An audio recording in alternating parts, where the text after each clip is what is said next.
Health insurance कंपनियां claim को पूरा नहीं देती। हाँ, कुछ कारणों के चलते हुए क्लेम में कटौती हो सकती है, जिसमें मेन कारण आता है डिस्पोजेबल्स, जिसको हम कंज्यूमेबल आइटम बोलते हैं, जो यूज एंड थ्रो वाली चीज़ें होती हैं।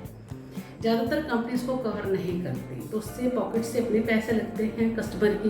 बट अभी कई कंपनियों ने इसमें राइडर ऐड कर दिया है या इसमें इसके प्लान में इनबिल्ट कर दिया है। तो जब भी आप अपनी फ्रेश पॉलिसी लेने जा रहे हो तो आप ज़रूर चेक कर लो कि आप वाले प्लान में ये इनबिल्ट है या इसके साथ कोई राइडर आपको कंपनी कर रही है, तो वो ज़रूर ले लो।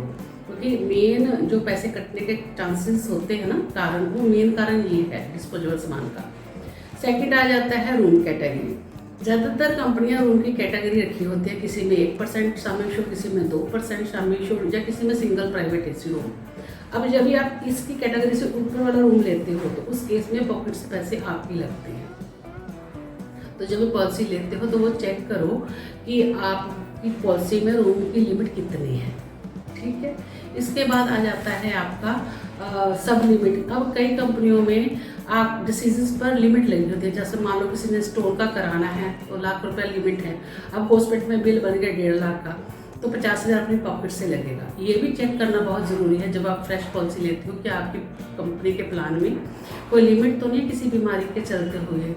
इसके साथ ही आप को पेमेंट भी चेक करिए, क्योंकि कई बार कई कंपनियां पॉलिसी में को पेमेंट लगा देती हैं 5 से 10%, 20%।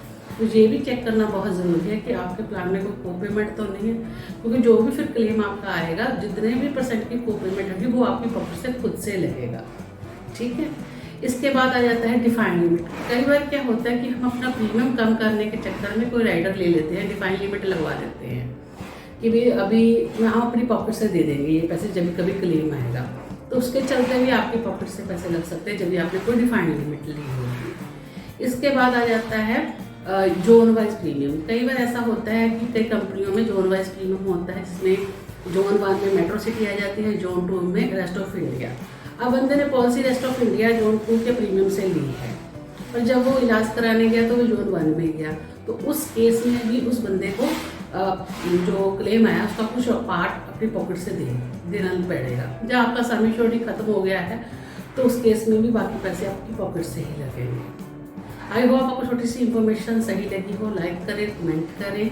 मिलते हैं न्यू वीडियो के साथ। Bye bye.